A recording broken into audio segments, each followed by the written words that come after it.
Welcome to the Rediscovery channel. This is the channel where I, Ivor Kovac, and my good friend Stilgar take turns coming up with topics from history that the other person doesn't know about and often hasn't heard about. And I think today I have somebody that you haven't heard about before, Stilgar. So I'm going to ask anyways, have you heard of Nastasen? No. If you have to guess, like, what part of the world do you think Nastasen would be from? Nastasen? Yep. I have no idea. Somewhere in Europe, maybe? So Nastasen actually comes from Nubia. He was one of the kings of Nubia. Okay. Which the Nubian culture, in case you don't know, and also for our audience, they're a sub-Saharan African culture which lived directly to the south of Egypt. Today, you still have a few of them left, ethnic Nubians. Mostly they live in Sudan, and some of them live in southern Egypt. So there's still a remnant of these people alive today, although to my knowledge, they have no political autonomy. But in the ancient world, they used to be actually a very major power. And at one point, they actually totally conquered and subjugated Egypt. And they resisted the Islamic conquest longer than the Egyptians did.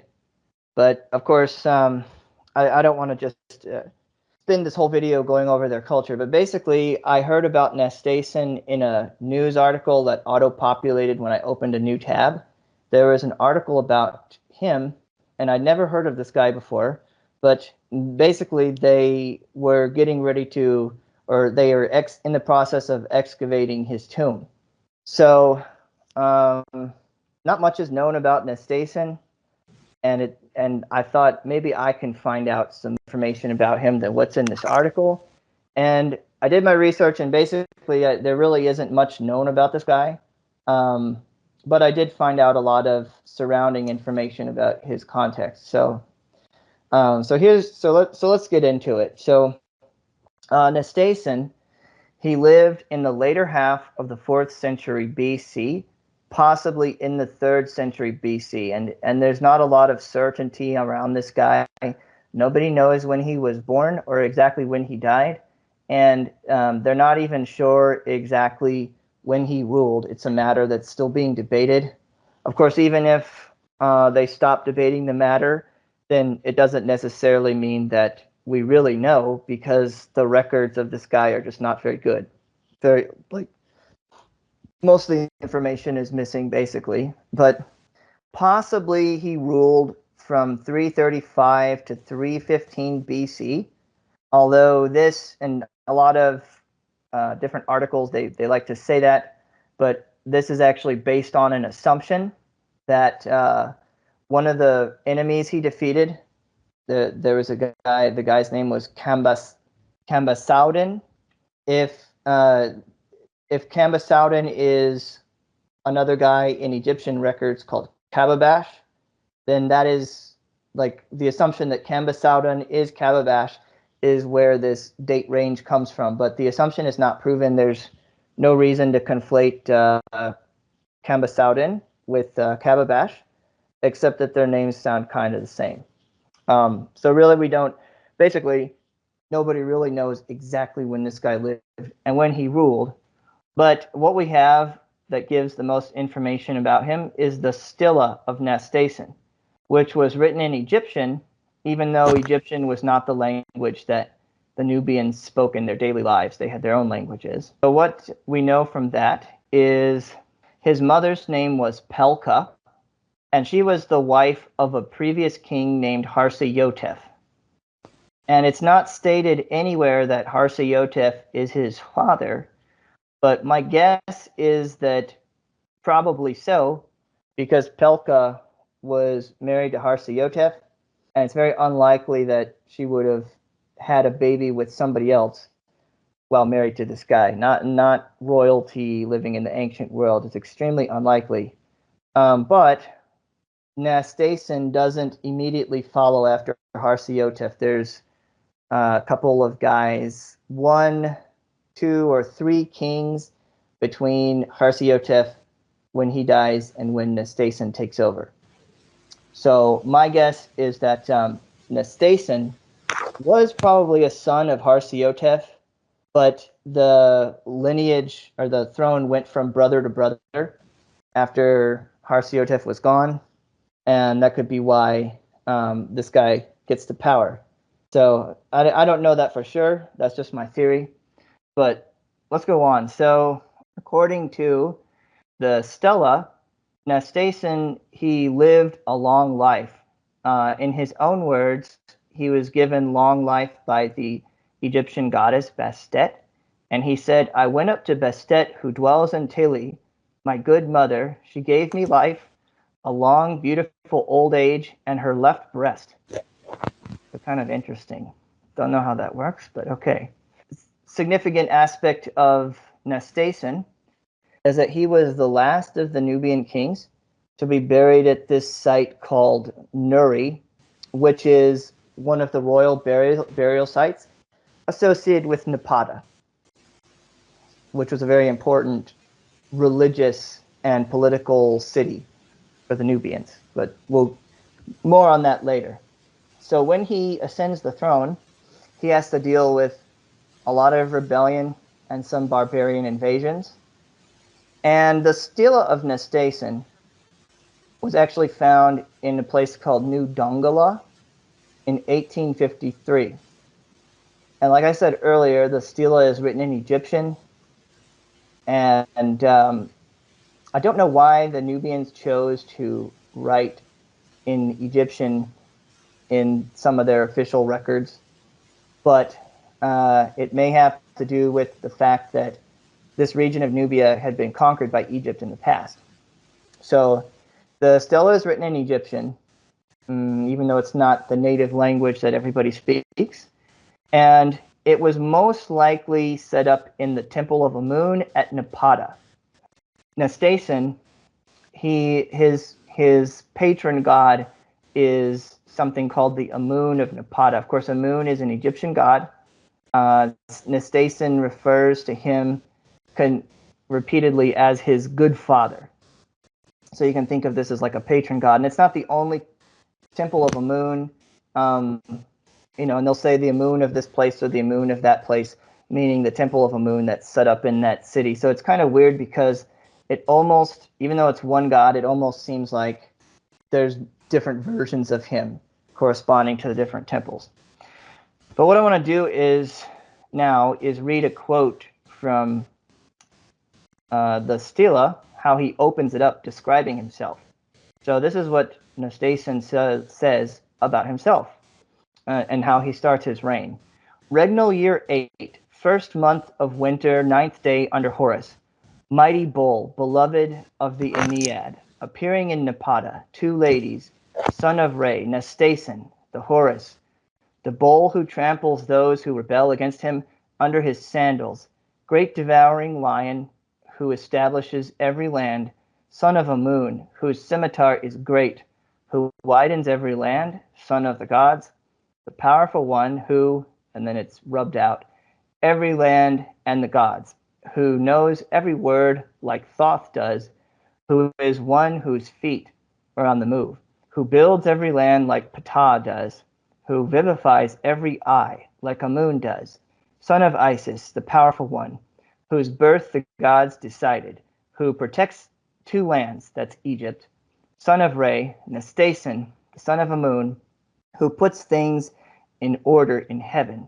I have hereby informed you, I, the king of Upper and Lower Egypt, Re is a living Ka, son of Re, lord of 2 lands, Egypt, Nastasen, may he live forever.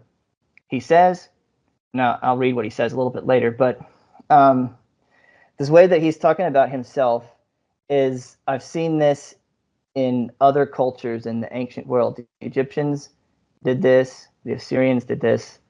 It's just a way of, I think there was Ashurnasirpal, he describes himself as the great hero and the conqueror.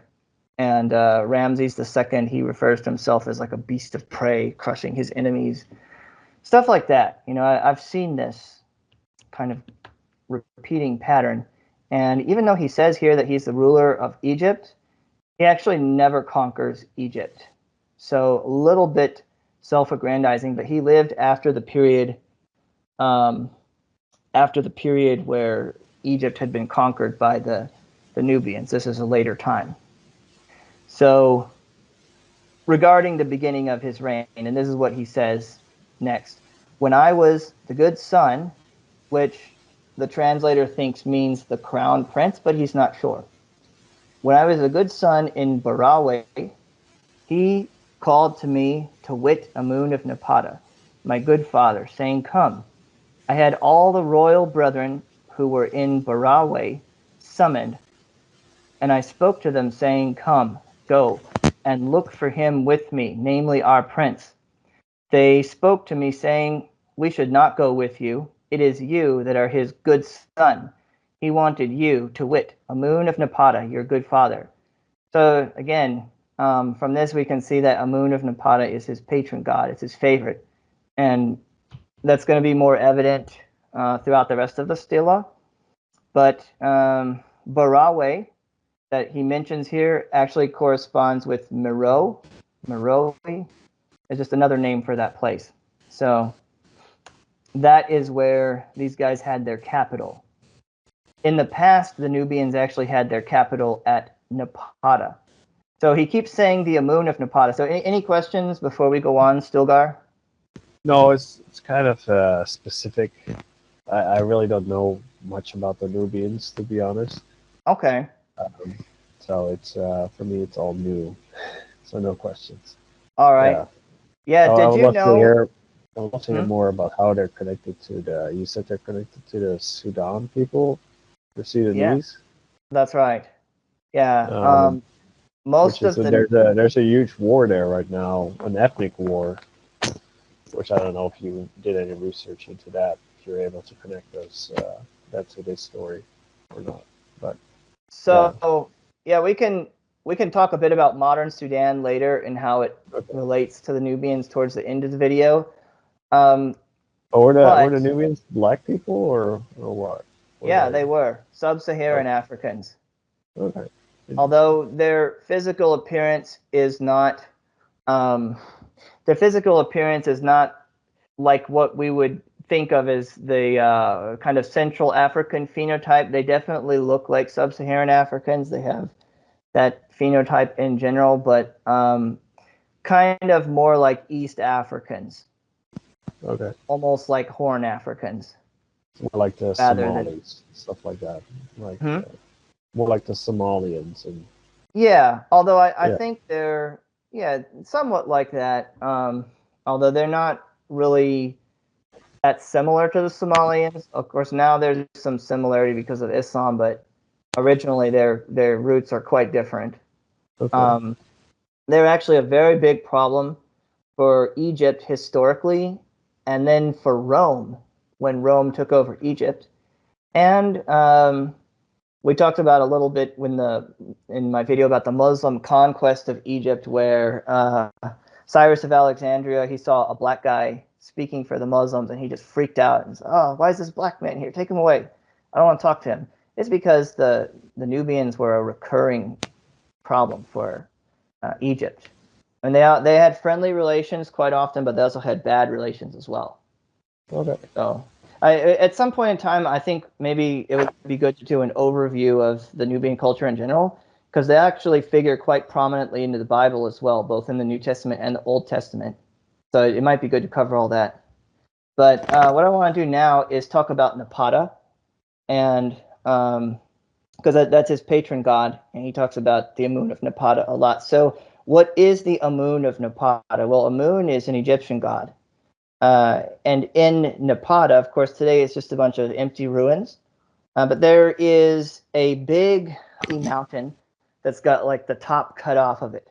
Maybe it's not that big of a mountain. It's not as big as like Sigiriya Rock, but it's this definitely. So in that area, it's kind of a flat plain. It's in the Nile floodplain, and the Nile River runs right close to it. But there's this mountain just kind of jutting up with the flat top, not a pointy top. And right in front of this mountain, there's kind of a protuberance coming up, kind of a thin protuberance that's joined at the base, but mostly severed from the mountain going on the way up. That mountain is called Jebel Barkal. So it's significant. So I don't know what the geologic term is for that kind of prominence or outcropping, but I'll put it in the slideshow, so no worries. And what happens is the pharaoh Thutmose III wages a war against the Nubians, and he comes down there in the 15th century and conquers Nubia as far south as this mountain, this Jebel Barkel. And when he gets there, he notices that this thing looks kind of weird, and he associates it with his god Amun. And he decides that Amun is living inside of this mountain.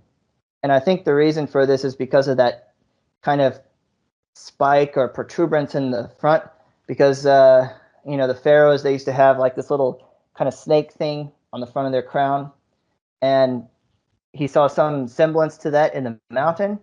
And the Egyptians, when they depicted this in their temples in Egypt, because they did attach spiritual significance to this mountain, they depicted Amun as sitting inside of this mountain, and that thing in the front as being kind of like a snake. So when he gets there, he sets up an outpost, a military outpost, next to Jebel Barkal. And eventually, it grows into a big city called Napata. And the Egyptians, they occupy this area for a while. During the period of the New Kingdom, which runs roughly from 1550 to 1077 BC, this area of Jebel Barkal and the city of Napata represents their southern frontier against the Nubians, which they haven't conquered yet. So they're still occupying this for, a good long time. Over 300 years, they occupy this place.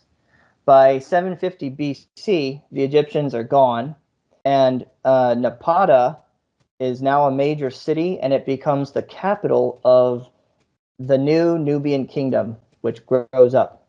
Of course, by the time Nastasen is around, Barawi is the capital for the Nubians, not Napata. But Napata is still a big city that's got a lot of religious and cultural significance, because when the Egyptians conquered these people, they also brought aspects of their religion with them, including their gods. So anyway, that's just, I wanted to get that background information there. So getting back to the life story of Nastasen, he says his god, the Amun of Napata, summoned him to Napata, which from that we get is, it's still a big, functional, important religious center, but it's not the political capital for these people anymore. But he goes there. He goes to Napata, and there the nobles and the ruling class, they come out and they endorse him to be the king. And according to the Stela, he says, they spoke to me, saying, he has made subject to you the rulership of the Bowland, to wit, Amun of Napata, your good father. So Bowland means Nubia.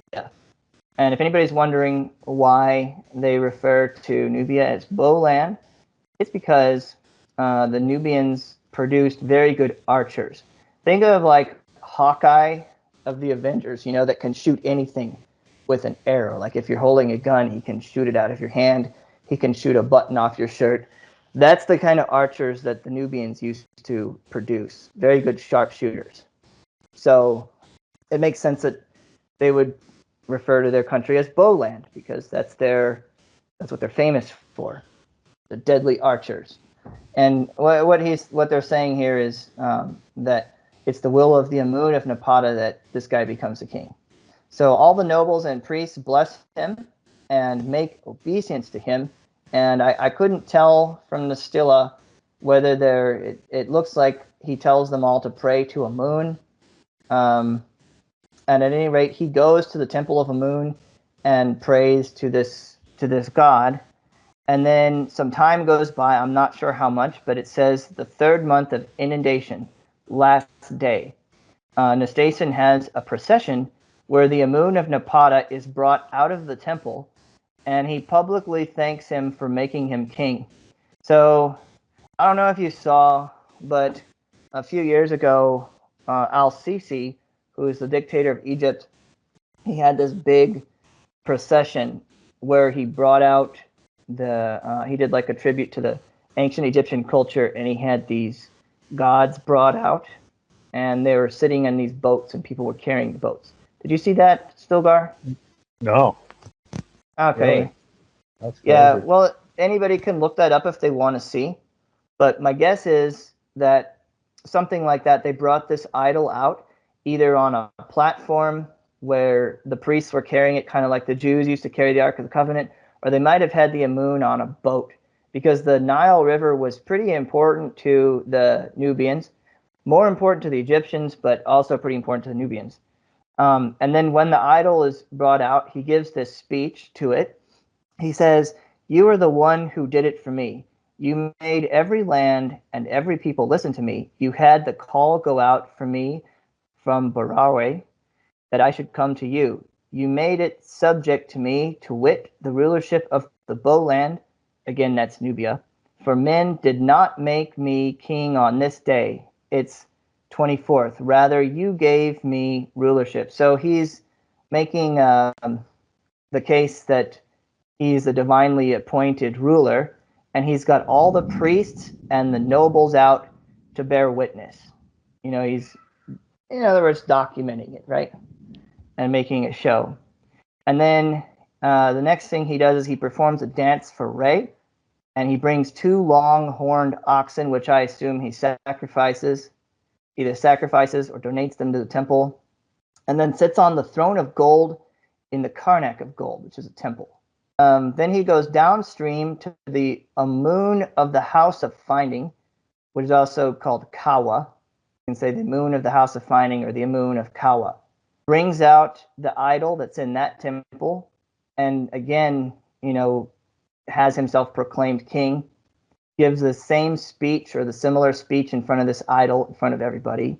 And then he goes to the Amun of Panubs and does the same thing there again. And then finally, he returns to the Amun of Napata and again has the idol brought out for a speech. And then he engages in some kind of ritual dance and offers some sacrifices. I don't have any idea what the ritual dance might have looked like. Next, he goes to Bastet and Tele, where he supposedly receives long life and one of her boobs. Sorry, but yeah, however that works. Then he returns once more to Napata for another ritual. Again, has the idol brought out in a procession.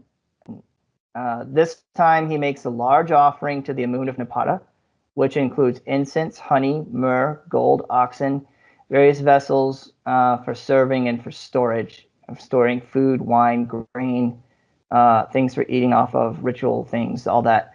And there's actually in the Stela, if anybody's interested, he lists all the numbers for all these things.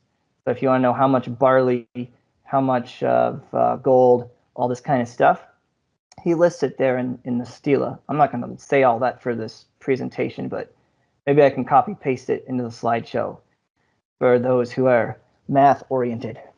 So after he becomes the king of Nubia, he deals with, it looks like a sequence of fights. And again, I don't know the years that these fights occurred. It doesn't say on the Stela. And the only thing that anybody knows is the rough ballpark that it occurs. And what I'm going to do is I'm just going to assume that these battles happened in sequence, though I don't have any idea how much time elapsed between them. So the first thing that happens is he has to deal with somebody named Kamba Saudin, and that's how the guy is listed on the Stela.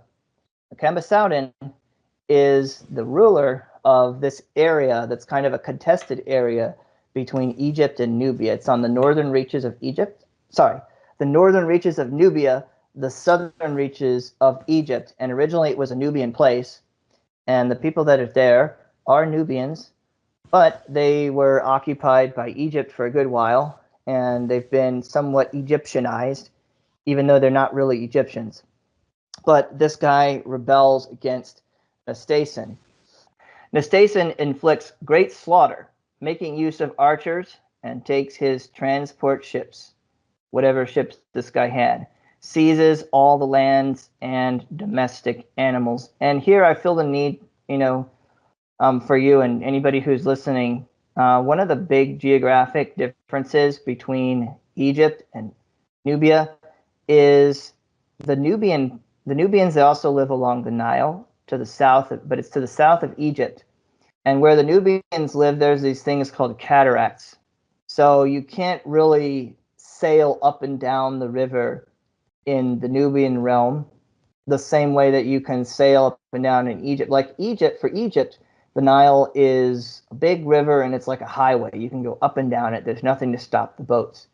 But that's not the case with where the Nubians live. You've got cataracts, so you're limited in how far you can go. Yeah, he seizes all. So this guy, he took his ships and he seizes all the lands and the domestic animals that belong to Cambasaudan. And this is where, like I said earlier, maybe people didn't understand, but basically there's some people that conflate Cambasaudan with somebody that's attested for in the Egyptian records called Kababash. And that's how they assume that Nastasen lived during 335 to 315. But as I said before, there's no basis to assume that Cambasaudan and Kababash are the same individual other than the phonetic similarities. And my guess is no, it's probably not the same. And that's a conclusion that some of my sources, the more scholarly sources out of what I had, they came to that conclusion as well. And of course, all my sources will be listed below the video. So he crushes this guy, and then he gives a vast offering to the Amun of Napata. And that offering includes livestock, women, and grain. And I can put the figures in the slideshow. Then next, he deals with the rebels of Mekendekeneti. I don't know if I'm pronouncing this right. And whenever this stuff, the way he's got it written in the Stela, he prefaces each of these things by saying another matter. So this is just things that are, things like, just an incident. But obviously not everything he did, not a complete royal record, but things that he considers his biggest accomplishments, I would assume. So the rebels of Mekendekeneti, he uses his archers to take these guys out and inflicts great slaughter on them. These are his words, great slaughter. Captures the chief, a guy named Ayonku, takes a good deal of plunder, which includes cattle, women, and gold. And then of this, he makes offerings to the Amun of Napata. So the priests of Napata are getting enriched by his actions, which makes sense because they kind of helped him get onto the throne. Of course, he's still not using Napata as his capital, but he's close with them. So next, rebellion in Rabala and Akulakuro. Again, he uses his archers to put these people down, causes great slaughter, captures their chief, a guy named Lubudin, seizes livestock, gold, all the women. He says all the women, and all that by which a person is kept alive. So kind of interesting, just going through and grabbing up who knows how much of their stuff. And then next, conquers the rebel country of Arasa, again causes great slaughter, takes all their women and domestic animals. And he says all their women. And one thing I noticed in the Stela that I didn't quite understand is he separates livestock, he separates domestic animals from cattle. So I don't know why. But at any rate, I don't know. It's kind of interesting. Yeah. I don't know why he would do that. Maybe, I guess. Aren't they the same thing? Huh? Aren't they the same thing? Well, to us, it's the same thing, right? But he separates domestic animals. So he'll say domestic animals and then a little bit later, livestock. So cats and stuff? Okay. Maybe. I don't know. I know the Egyptians had pet cats. I don't know why you would steal the cats. Yeah. Yeah, it's kind of Pretty interesting. useless. So Yeah. I tried to shed as much light on this as I could by investigating their culture, but some of the stuff I still don't get. So, um, yeah, the rebel. So he conquers the rebel country of Arasa, and again causes great slaughter. Takes all their women, domestic animals, livestock. Here he separated them: gold and Abso, chief of Mahai, and he donated the chief and his property to the Amun of Napata. Then the next problem is a place called Maksharkarta, and he describes this as a rebel land. He sends archers against Maksharkarta, and again causes great slaughter, takes the chief, the women, livestock, and all that sustains people. Next, he has a problem with the rebel country, as he calls it, of Mayokui. Mayokui sends levies against this place, which would probably be draft troops, causes a great slaughter, takes the chief, the women, animals, gold, all that sustains life. And then next, there's something that looks like it's probably a barbarian invasion. He says invaders from Mediae came and stole property from the Amun of the House of Finding, or the Amun of Kawa. And they asked for elite troops to be sent to deal with these people. So he sends his elite troops to punish Mediae and recovers the property, gives it back to the Amun of Kawa, or the priesthood that's there at any rate. And then again, there's another attack from the Mediae where they plunder the Bastet of Tare, which I think is the one that gave him the long life and one of her boobs. And from this, I'm not sure if it was recovered or not. It seems like he might have recovered property, but that's where the Stela leaves off. So this guy dies, and nobody knows exactly when. But I want to talk about his tomb a little bit because his tomb is what brought this guy to my attention. So the Nubians actually built more pyramids than the Egyptians. Out of all the places in the world, Sudan has more pyramids than anywhere else. But the Nubian pyramids were a good deal smaller than the Egyptian pyramids, and they were they were used a bit differently. Like the Nubian periods, sorry, the Nubian pyramids, you can tell they're smaller, but they're also less. They're more elongated and thinner side to side. And the Egyptians, they would bury their dead inside of the pyramid. There'd be a burial chamber in the structure. The Nubians buried their dead below the pyramid, so they dug a hole in the ground underneath, built the structure there. So technically, based on what I've seen, the burial chamber for the Nubians is a separate structure for the pyramid. The pyramid functions more like a gravestone, albeit a big, huge one. So yeah, there's actually a lot of Nubian kings and queens that were buried in these pyramids, and they're mummified as well.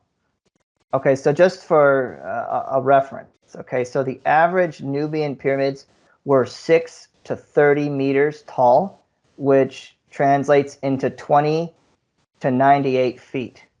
And the average Egyptian pyramid was roughly 138 meters or 453 feet tall. Of course, they're wider from side to side, which I guess is why they were able to build them taller too, because it's more, it can bear more weight, the wider foundation.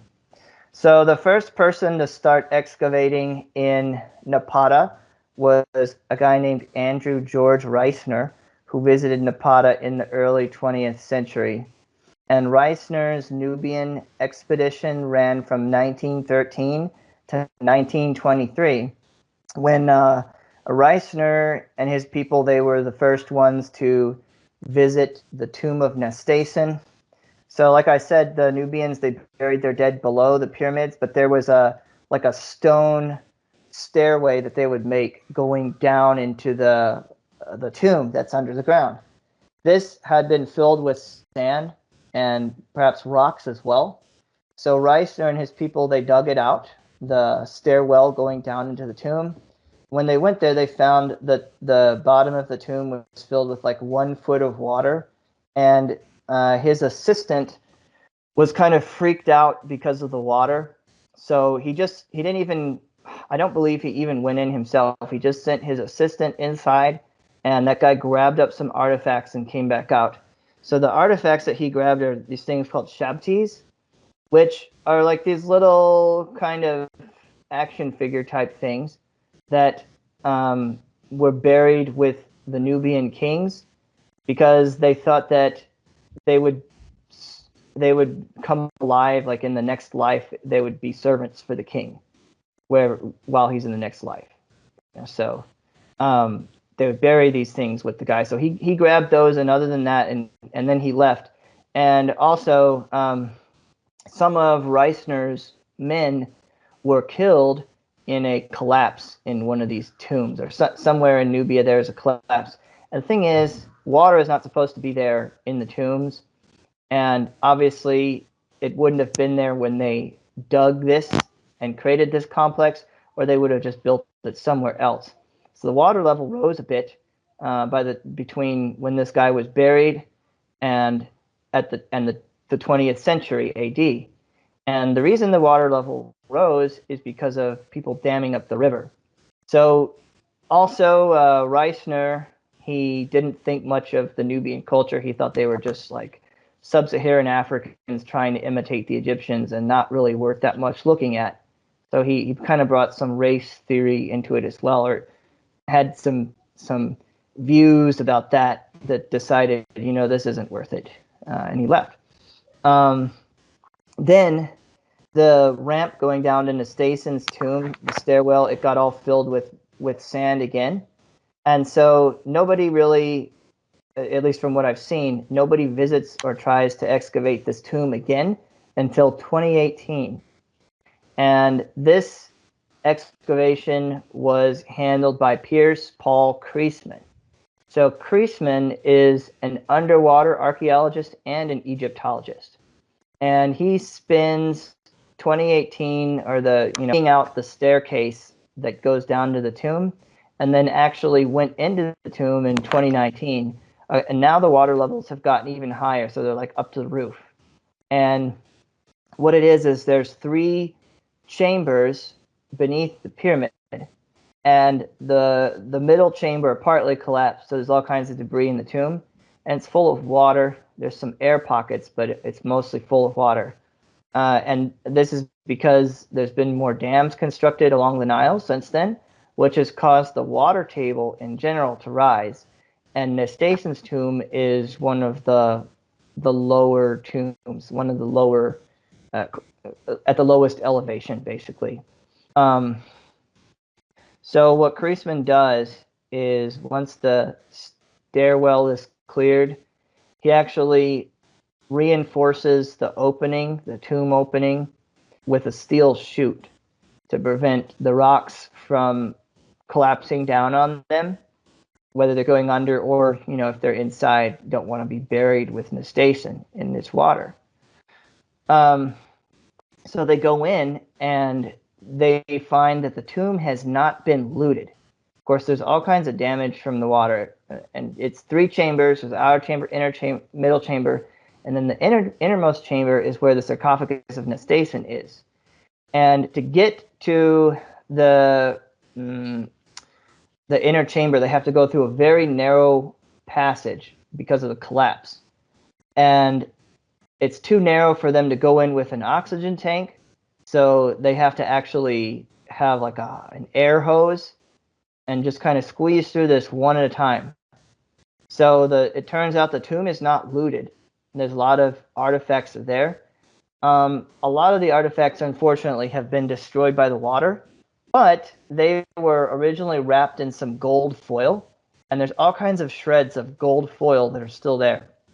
And they also managed to recover another Shabti figurine and a mirror of Nastasen and a few other things that I'm not sure what. But from what I can have seen, the excavation is still ongoing. I haven't seen that it's over yet. I believe that at the time of this recording, Pierce Paul Creasman is still the main guy that's working on it. And they did find the sarcophagus of Nastasen in the innermost chamber. Of course, they can't take it out. And my guess is his body is not going to be well preserved because of the water. So even if his mummy did last to the 20th century, by now it's probably just a disgusting pile of rotted mush. Maybe there's some bones. Maybe the bones are still there. It'd still be worth it to get his bones out. If they can do it, they could probably reconstruct his face a bit. Of course, there's portraits of him on the Stela of Nasstasen and of his wife. Not a lot of images of this guy. So I don't know what I'm going to fill the slideshow with, but one thing about another like kind of compare and contrast between the Egyptians and the Nubians, the Egyptians, since the time of Narmer, up until the time they were conquered by outsiders and completely lost their autonomy, they would have like this kind of big tall crown thing. And there's two parts to it. One is like the big tall white part that looks kind of like a cone. And then the other is this other part that kind of goes around and has a snake on the front. And the reason they wore this crown is because one part symbolizes Lower Egypt and the other part symbolizes Upper Egypt. And when Narmer, he unified Egypt by way of force, he combined the two crowns to show he's king of the whole thing. Now, Nubians, they don't wear crowns like that. Mostly what they wore is like this tight thing called a skull cap, which just kind of goes over the top of their head. I don't know if these guys were bald underneath. My guess is the king, in order to wear this skull cap, probably shaved his head. But I don't know that for a fact. I suspect that. And then they would wear often an animal skin, like a leopard or something, around the waist. But then he might have kind of like this skirt thing of white. I'm assuming it's white on underneath that. So the Nubian style of costume, it did borrow a little bit from Egyptian influences. It seems like, based on all the images that I've seen of the Nubians, I would say that the Egyptian style had more influence on women's costume than men's. Usually these guys are depicted both in their own art and Egyptian art as having at least one animal skin somewhere on their person, typically, like a spotted kind of feline animal skin.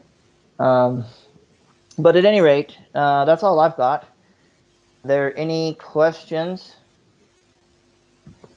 No, no. Like I will be good to have some pictures of what they found in the tomb, and maybe Yeah, what the pyramids look like. Um, that'll be good to see. yeah, I've got, This historical figure was completely unknown to me, to be honest. So it's kind of new, yeah, and I didn't know much about the Nubians either. I don't know like why. I guess like there's a lot of stuff, a lot of focus on the Egyptians here at least. You can become an Egyptologist, but you don't really hear that much about the Nubians. I don't right. know why. Yeah.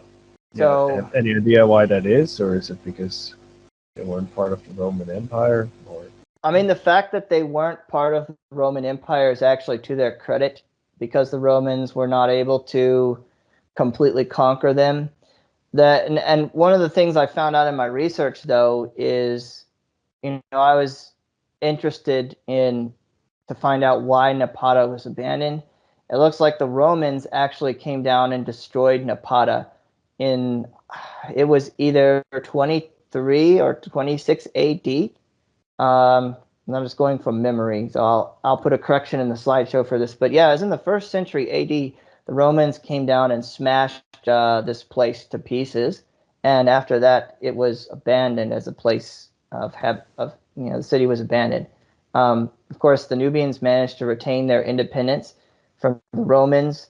They managed to retain it from the Persians. Like when the Persians came down after they conquered Egypt, they figured, well, let's take this place also. And what happened is the Nubians, they had their archers, their deadly, like Hawkeye type sharpshooters, standing on top of the walls, and they shot the Persians in the eyes. So the Persians just decided it was not worth it, and they gave up. Also, the Nubians managed to resist the Muslim conquest. When the Muslims steamrolled over Egypt, they weren't able to take the Nubians until much later. I think they actually conquered the Nubians around when the Crusades were going on, and part of their motivation to conquer them was that the Crusades were going on, because they were afraid that the Europeans and the Nubians, who were Christians by then, might get them in like a pincer kind of attack, might start working with each other. And in retrospect, it's too bad we didn't. That would have been great if we could have pulled that off. Um, as for why they don't get as much attention as the Egyptians, I don't know. They don't have as much history interacting with Western civilization as the Egyptians do. They didn't build as big and huge pyramids as the Egyptians did. Um, I mean, it's definitely a culture worth looking into. They're mentioned throughout the Bible in multiple places, like Moses' second wife. In the Old Testament, they're referred to as Cushites, and Moses' second wife that he took was a Cushite. After his first wife, the Midianite woman, died, he married this woman that was a Cushite.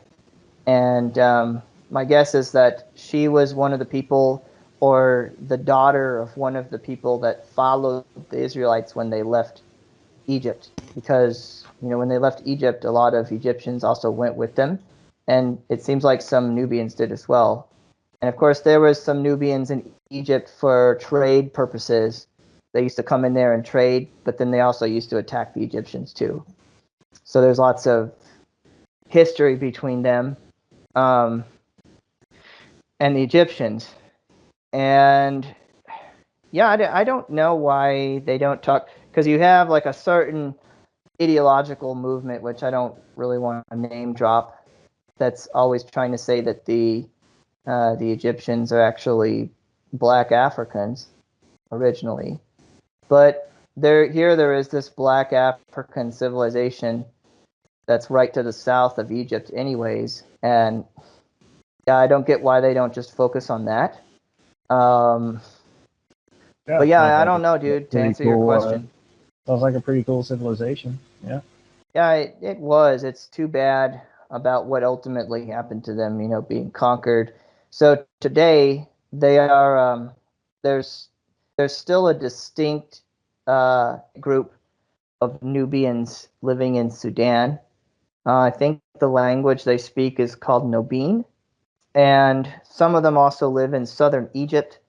Of course, they don't really have government of Sudan doesn't really reflect their culture. Sudan was Arabized, kind of like Egypt was, where they didn't really replace the existing population, but they destroyed their culture for the most part and got most of the people to speak Arabic for the first language and start identifying as Arabs. And actually, if you go to the CIA World Fact Book, that you can look at breakdowns of every country in the world. And of course, their information is not 100% perfect, but it's interesting because they say like Sudan is 70% Arab.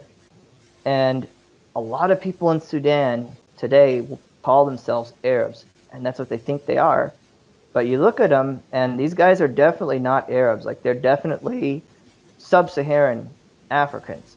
But the reason they think they're Arabs is because their original identity was crushed. But there's still quite a few. Well, I don't know how many, but and this might make another topic actually that could be interesting to look at, is how many of these people are still around, like culturally distinct Nubians, because there are some. Uh, Conflict in Sudan, I've heard a few different things. Like, one thing I know is that Sudan split a few years ago between North Sudan and South Sudan. The South was different sub-Saharan African tribes that were either Christian or polytheist, a lot of polytheist pagan cultures. And they were basically being dominated and abused by the government of the North, which was Islamic. And finally, they got their own country. And it made me glad to see that. that countries can actually get their independence sometime. Then there's this thing going on in Darfur a while ago, which I didn't really pay much attention to, but the people of Darfur are not part of the Nubian culture, and to my knowledge, never were. It's just a different tribe of people that lives out there. But a lot of the countries that you find in Africa and the Middle East, the borders that were drawn are totally arbitrary. They don't really correspond to distinct people groups. So you have a lot of these countries that are multi-ethnic, and in sub-Saharan Africa, much more so. There's a lot of people, they say politics in Africa are tribal. Like, people say politics in the United States are tribal, which is true, but it's quite literally true in every sense in a lot of these African countries, because the political party lines up with the actual tribe, and these tribes, they speak their own languages, which are not mutually intelligible. Um, and in some cases, in these African countries, you have cultures that are historical enemies that hate each other, but somehow they have to share a government and vote on who gets to be in charge. So it's kind of a continuous problem for them.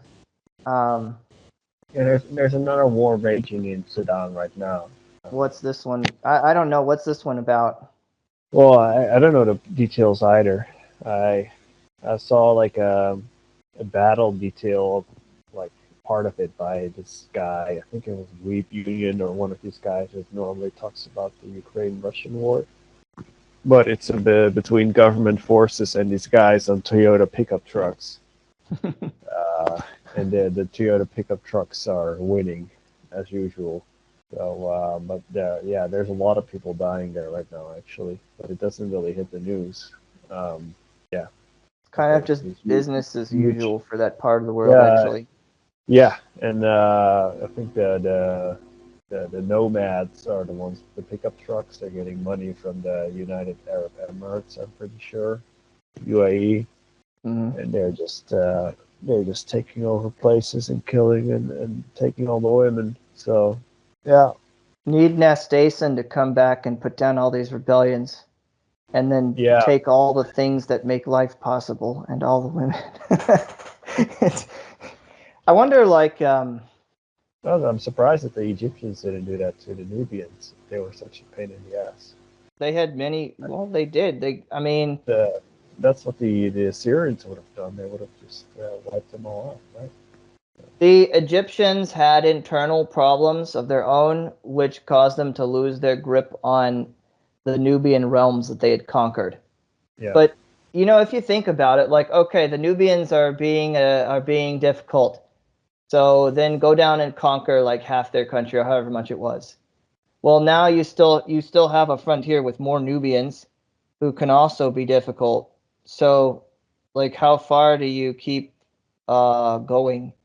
Because the Nubians also they had problems with other people groups that were raiding their frontiers. It's kind of the way of things. Sometime at some point in time, you gotta debate whether it's worth it or not to occupy some culture, at where versus just building a wall and manning it and shooting them when they try to get by. Like how the Nubians handled the Persians. Like they just shot them in the eyes when they came. They stood up on the, yeah. the The walls and Persians shot them. had good. They had very good archers as well. That's what they were known Not for. good enough, I guess. Yeah, Not they yeah. must have used They're some long range bows. Like, yeah. the See if you can Persians. find any information on the bows they were using and include that in the pictures.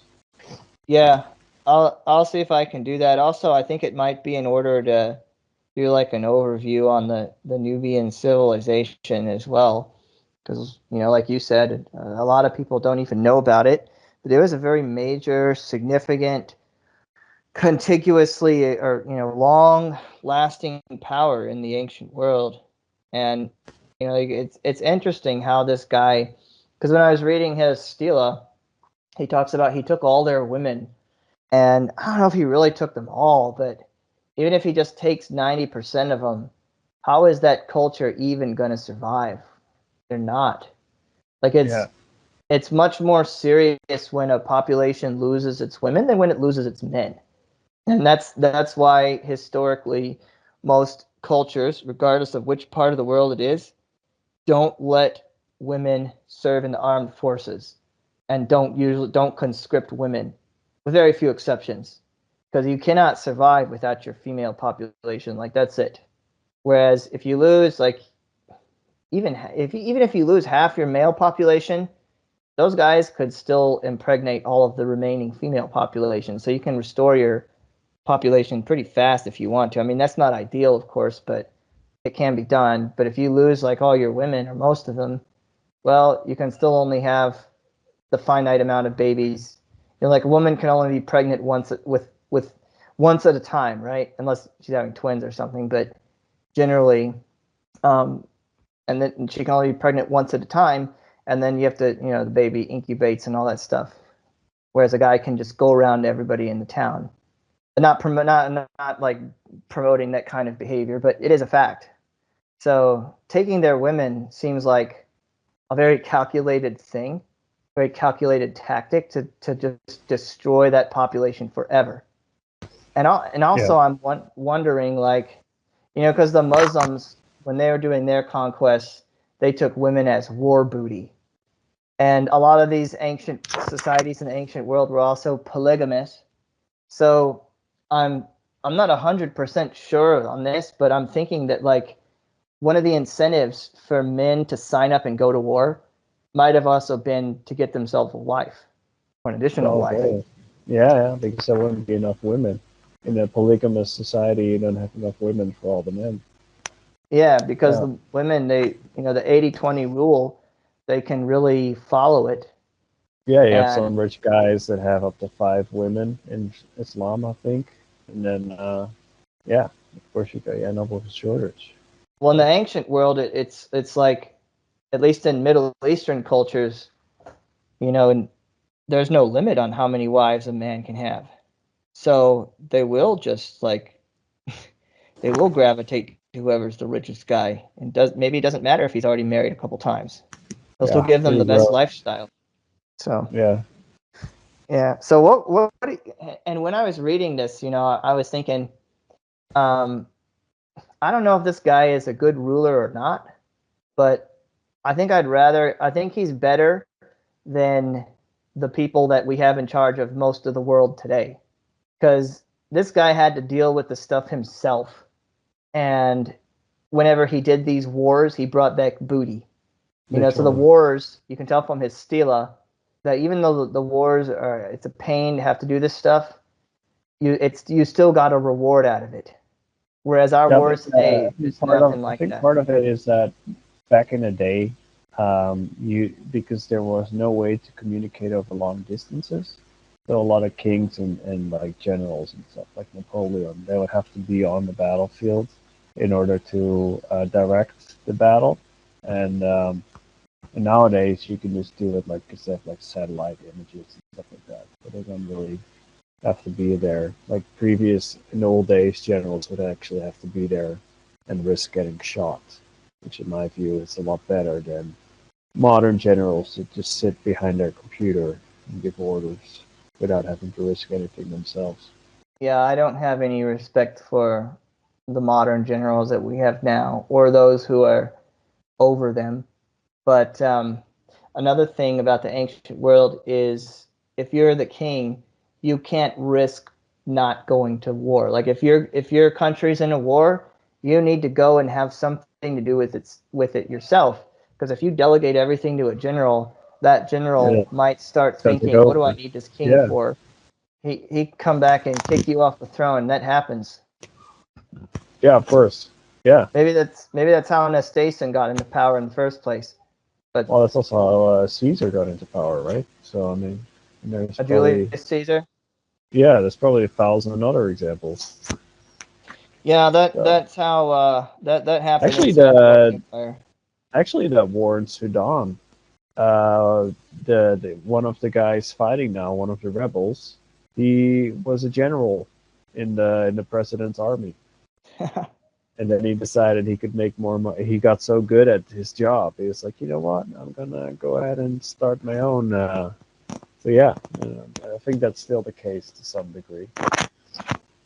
There's a general Oh yeah, extremely definitely. successful. Yeah, yeah. So yeah, interesting story. Maybe Yeah. include some more stuff about the Nubians. Maybe you should do another topic about them. Just more about their Yeah, I think culture. it. Yeah, what Yeah, they look I like, agree. I think it'd be clothes. in order to do a overview of that culture. It's definitely worth it. People should. It's you should pay attention to the ancient world. People should study the ancient world and learn more about it. Because that'll help you understand the present world. And like even things like where the king is writing his own praises, talking about how I'm the mighty bull that tramples everything, the great lion that eats his enemies, all this kind of stuff. Um, I actually think that stuff is kind of cool, especially if he really earned it. That doesn't necessarily mean that I believe it, but Well, he probably it's wrote it himself, right? That's the same as again, same yeah. as you he yesterday. he wrote it himself. So, but like our founding fathers, they actually wanted to avoid this kind of stuff. Like, George Washington, he did participate in the wars, and a lot of our presidents had military careers, before they became president, like Ulysses S. Grant, Andrew Jackson. But they wouldn't write about themselves in this way. So it's kind of like our founding fathers, they knew about the history, and this is something that they probably didn't want. But if I had to choose between somebody like this and what we've got now, I think I'd rather have somebody like this, because at least he got the job done, dealing with enemies that were immediate and enemies that were like looting and pillaging the treasury and such. It seems like even though he kind of is boasting himself up, which was pretty common in the ancient world, at least he's actually doing something. Unless his Stela is a complete lie altogether, which I think probably it's not, because he had it set in the Temple of the Moon in Napata where everybody could see it. How it ended up in that New Dongola from there, I don't know. The Romans, they smashed Dickens out of that place. Um, but at any rate, I think that's good. I think we'll go ahead and close this off. It's probably already gone too long for most people to listen to. But I don't know. You got anything else, or close it off? Yep. All right. All right. So I think that's good. And if you listen to the end of this, thank you for listening, everybody. And I'll see you guys in the next one.